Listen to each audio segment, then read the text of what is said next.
Je me suis toujours posé la question qui est celle de savoir, est-ce que ce sont toujours les personnes les plus intelligentes qui s'en sortent dans la vie?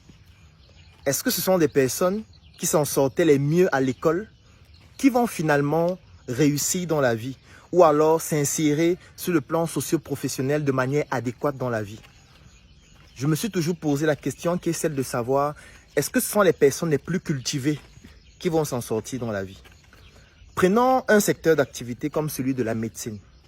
Moi, j'ai fait la médecine à l'Université des Montagnes. Je suis sorti médecin. Est-ce que ce sont les étudiants qui étaient les meilleurs à l'école qui vont forcément s'en sortir dans la vie? C'est-à-dire qui vont réussir à trouver un emploi décent, qui vont réussir à mettre sur pied une structure hospitalière, qui vont réussir leur carrière professionnelle et qui vont pouvoir vivre de manière décente ou même avec beaucoup d'opulence, pourquoi pas, sur le plan socio-économique bien évidemment, parce qu'à l'école, étant les personnes les plus intelligentes, les plus cultivées, ayant eu les meilleures notes, est-ce que c'est forcément ce profil de personnes qui s'en sortent mieux après l'école ou alors dans la vie de manière professionnelle? J'ai essayé de mener une analyse dans ce sens et je me suis rendu compte qu'en réalité non. Ce n'est pas parce que vous êtes forcément le plus intelligent dans le référentiel du système éducatif, c'est important de le préciser, parce que lorsqu'on parle d'intelligence, il faut toujours préciser le référentiel. Vous pouvez être intelligent par rapport au référentiel du système éducatif dans la spécialité médecine, mais vous n'êtes pas intelligent dans le référentiel de la menuiserie. Ça veut dire lorsqu'on parle de menuiserie, vous ne comprenez absolument rien. Mais lorsqu'on parle de médecine, vous êtes excellent. Encore que même dans la médecine, il faudrait spécifier quel est le domaine de la médecine, parce que la médecine est extrêmement vaste et vous ne pouvez jamais tout maîtriser, qu'importe votre compétence. Ça veut dire, est-ce que c'est parce que sur le plan purement scolaire et éducatif, vous êtes performant, vous avez de très bonnes notes? Laissons le fait que pour avoir de bonnes notes, vous allez tricher, vous allez faxer, vous allez faire d'anciennes épreuves. Non, laissons ça. Prenons vraiment le cas de figure où c'est quelqu'un qui étudie très bien ses leçons, qui fait beaucoup de recherches, qui est très cultivé et surtout qui est curieux, qui apprend, qui se documente, qui lit des livres et qui réellement est compétent. Donc prenons ce cas de figure. Est-ce que ça veut dire que cette personne va forcément s'en sortir ou va forcément avoir le meilleur statut après sur le plan socio-professionnel? La réponse, c'est non. La réponse, c'est non parce qu'il y a beaucoup d'autres indicateurs, il y a beaucoup d'autres paramètres qui vont entrer en jeu et qui ne prennent pas seulement en considération le fait d'être intelligent ou le fait d'être intelligent par rapport au système éducatif conventionnel. Alors, quels sont les autres paramètres qui entrent en jeu? Le premier paramètre qui entre en jeu en plus, j'insiste sur en plus, pour dire que le fait d'être intelligent n'est pas inutile. C'est pour ça que je dis en plus. Ça veut dire, si vous avez des performances sur le plan intellectuel qui sont très poussées dans un domaine d'activité, c'est très utile. C'est très important. J'ai même envie de dire que c'est indispensable, surtout dans certains secteurs d'activité. C'est pour ça que je dis que ce n'est pas suffisant. Ça ne veut pas dire que c'est inutile. Au contraire, c'est même indispensable, mais c'est insuffisant. Alors, première chose qu'il faudrait pouvoir avoir en plus, c'est la crédibilité. La crédibilité. Est-ce que vous êtes quelqu'un de crédible? Là, nous ne sommes plus dans le fait que vous êtes intelligent, dans le fait que vous récitez les livres, dans le fait que lorsqu'on parle d'un sujet, vous êtes capable d'expliquer des choses complexes en donnant les dates, en donnant des explications extraordinaires qui bluffent tout le monde. Non, on laisse ça. On parle maintenant de vous, intuitif personne et de manière intrinsèque. Est-ce que vous êtes crédible? Est-ce qu'on peut vous accorder du crédit par rapport à ce que vous dites, par rapport à ce que vous faites?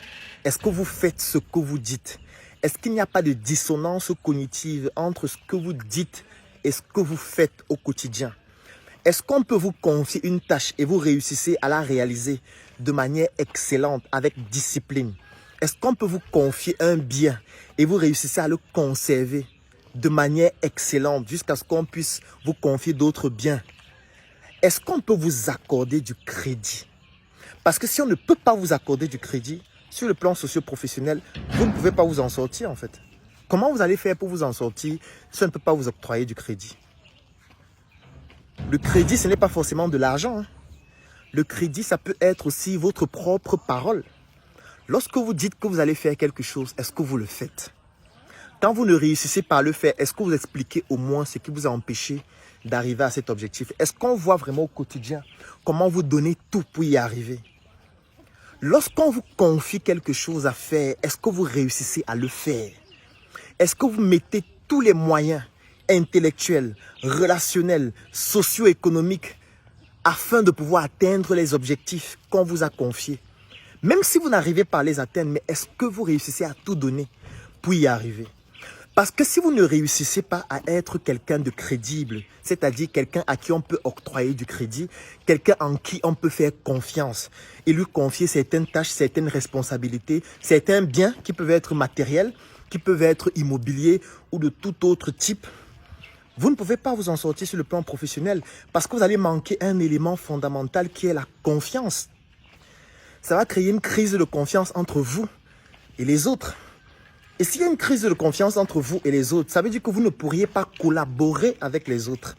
Ça veut dire que les autres ne pourront pas interagir avec vous de manière optimale. Ça veut dire que les autres, lorsqu'ils vont vous confier un travail à faire, une tâche à faire, une responsabilité ou alors des biens à gérer, ils ne pourront pas être dans une sérénité parce que vous n'êtes pas crédible. Et quelles sont les implications directement? Les implications, c'est que ce sera difficile qu'on vous laisse à des postes de responsabilité si vous n'êtes pas quelqu'un de crédible, si vous n'êtes pas quelqu'un à qui on peut octroyer du crédit, si vous n'êtes pas quelqu'un de fiable, si vous n'êtes pas quelqu'un en qui on peut avoir confiance. On ne peut pas vous accorder un poste de responsabilité parce que ça nécessite d'avoir des personnes ou alors ça nécessite qu'on ait un profil de personnes en qui on peut faire confiance. On ne peut pas vous donner une responsabilité alors qu'on n'a pas confiance en vous. Vous voyez que là, on n'est plus dans le fait que vous soyez seulement compétent. On est dans le fait qu'il faut être compétent et en plus, il faut être crédible.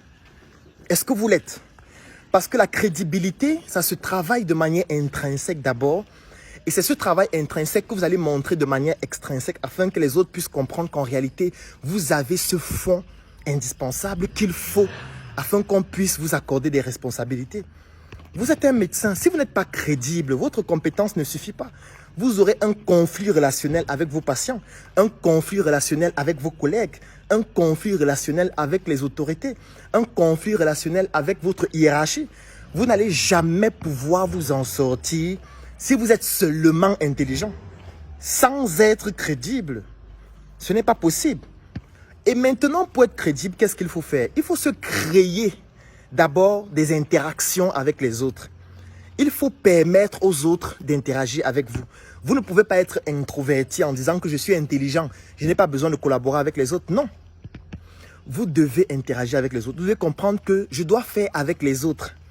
Parce que pour que vous puissiez avoir l'opportunité de réaliser quelque chose, il faut qu'on sache que vous êtes capable de le faire.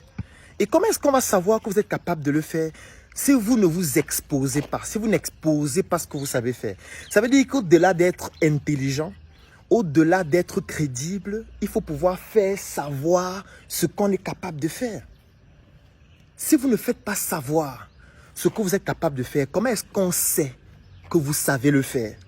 Ça veut dire qu'au quotidien, il faudrait communiquer. Il faudrait apprendre à communiquer. Il faudrait savoir comment faire du marketing. Ça, vous devez apprendre à le faire. Parce que si vous ne savez pas communiquer sur ce que vous faites, personne ne saura que vous savez le faire. Et j'aime toujours dire, si vous communiquez mal sur ce que vous savez bien faire, on aura l'impression que vous le faites mal. Par contre, si vous communiquez très bien sur une compétence dans laquelle vous êtes moyen et même passable, on aura l'impression que vous êtes excellent. Parce que les gens prennent d'abord en considération la perception de votre message avant d'aller dans le fond. Quand vous allez dans un supermarché, vous regardez un produit, qu'est-ce qui vous pousse à l'acheter? Est-ce que vous goûtez avant de l'acheter? Non, on ne goûte pas tous les produits. Quand vous voyez un paquet de chocolat, est-ce qu'on ouvre le chocolat, on prend quelques carreaux, on vous donne du sucé avant d'acheter? Non. Qu'est-ce qui vous pousse à acheter? C'est la perception. C'est-à-dire la communication que le packaging de ce produit fait. de manière non verbale. C'est ça qui vous pousse à vous dire, ce chocolat a l'air d'être intéressant. Je vais l'acheter. Vous voyez que vous avez acheté la perception que ce soit un bon produit. C'est la même chose avec vous. Si un chocolat réussit à le faire, pourquoi est-ce que vous ne réussissez pas à transmettre une bonne perception de la compétence que vous avez? Et l'autre élément indispensable et fondamental, c'est le fait que vous devez pouvoir vous créer et vous tisser des relations. Et pour vous tisser des relations, afin que les toiles soient solides, il faudrait que les toiles-là soient solidifiées par votre crédibilité, solidifiées par votre communication, solidifiées par vos tâches, par le respect, ou plutôt par le respect de votre parole donnée. Lorsque vous dites que je vais faire, vous le faites. Et même si vous ne réussissez pas à atteindre l'objectif, vous montrez que vous avez tout donné pour y arriver. C'est ça qui va solidifier la toile de relation que vous avez avec les autres. Ça veut dire que depuis l'école, vous devez vous tisser des relations, vous devez rencontrer des personnes. Vous devez interagir avec des personnes. Vous devez aller dans des réunions. Vous devez aller dans des conférences. Vous devez aller dans des, j'ai envie de dire, dans des colloques pour rencontrer d'autres personnes, pour interagir avec d'autres personnes, pour comprendre le mécanisme de pensée des autres personnes, pour communiquer auprès des autres personnes ce que vous êtes capable de faire, pour exister auprès de ces personnes afin de créer la connexion avec ces personnes, solidifier cette connexion avec votre crédibilité, avec votre compétence qui va permettre de transmettre votre intelligence à travers ce flux que vous avez créé avec ces personnes. Et c'est ça qui va permettre à ces personnes de vous confier des responsabilités, de vous accorder du crédit lorsque ce sera nécessaire et lorsqu'on aura besoin de votre compétence. Et c'est la raison pour laquelle nous avons décidé d'organiser l'événement qui s'appelle le Samedi des chefs d'entreprise, qui va se dérouler ce samedi 18 septembre à partir de 20 h à NSC, plus précisément à la nouvelle route Bastos, dans le siège de NSC, plus spécifiquement à la vitrine Startup. Parce que nous voulons réunir des personnes qui, au-delà d'être intelligentes, au-delà d'être compétentes, au-delà d'être des entrepreneurs, au-delà d'être des chefs d'entreprise, se tissent des relations, rencontrent d'autres personnes, communiquent sur ce qu'elles savent faire ces personnes et surtout se créent des réseaux qui vont permettre de pouvoir créer des joint ventures, qui vont permettre de pouvoir dénicher des opportunités, qui vont permettre de pouvoir passer à un autre palier de ce qu'on fait actuellement et surtout qui vont permettre à ce que son réseau relationnel se développe, réseau relationnel qui va permettre à ce que demain, lorsque vous aurez besoin de la compétence de la personne que vous avez rencontrée au samedi du chef d'entreprise à NSC, à Bastos, plus précisément dans la vitrine Startup, vous puissiez dire, j'avais rencontré tel à la vitrine Startup et il fait dans ceci, je vais le contacter, peut-être il sait le faire. Parce que si aujourd'hui on vous pose la question, vraiment, je recherche un menuisier, est-ce que tu as un contact à me proposer? Qu'est-ce qui va se passer dans votre cerveau? En fait, votre cerveau va chercher dans tous les événements précédents un événement où vous avez rencontré un menuisier. Et vous n'allez pas vous arrêter au fait qu'il soit menuisier. Dès que vous allez trouver un menuisier, vous allez vous poser la question, est-ce que j'ai déjà interagi avec lui? Est-ce qu'il a déjà fait un travail pour quelqu'un que je connais? Si oui, le travail était comment? Vous voyez que on ne s'arrête plus seulement au fait qu'il soit menuisier. On ne s'arrête plus seulement au fait qu'il soit compétent. Parce que vous pouvez retrouver un menuisier dans votre tête, mais vous vous dites, non, il est très bon, mais c'est un malhonnête. Il est très bon, mais si tu le payes, il va faire ton travail et il va te livrer ça dans 2 ans. J'ai un bon menuisier, mais il est très friand d'argent. Si tu lui donnes l'argent, il ne va pas faire ton travail. Vous voyez que ce qui a poussé à recommander, ce n'est pas seulement le fait d'être compétent. Ce n'est pas seulement le fait d'être intelligent.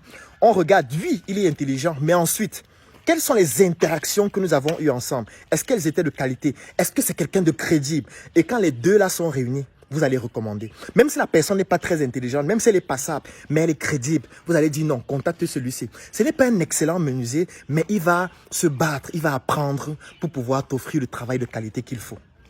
C'est ça que vous devez bâtir. Et pour bâtir ça, vous avez besoin de rencontrer d'autres personnes qui comprennent ça, avec qui vous allez bâtir cela. C'est pour ça que ce samedi 18 septembre, à partir de 20 h à la vitrine Startup, c'est à la nouvelle route Bastos à Yaoundé, au siège de NSC. Vous allez voir le totem NSC. Vous entrez dans l'immeuble qui est tout en verre. Vous prenez l'ascenseur, 3e étage, et vous allez rencontrer un ensemble de personnes qui pensent comme vous, qui sont entrepreneurs comme vous, qui sont des chefs d'entreprise dans plusieurs secteurs d'activité différents. Et autour d'un verre, nous allons discuter parce que moi aussi, je serai là à cet événement. Et c'est un événement que nous avons voulu accessible à un coût très faible, c'est-à-dire avec 10 000 francs vous pouvez avoir accès à cet événement. Et c'est un événement qui est recommandé pour tous les entrepreneurs, tous les chefs d'entreprise. Et nous n'allons prendre que 20 personnes. Donc rendez-vous demain à partir de 20 h, c'est-à-dire ce samedi 18 septembre à NSI.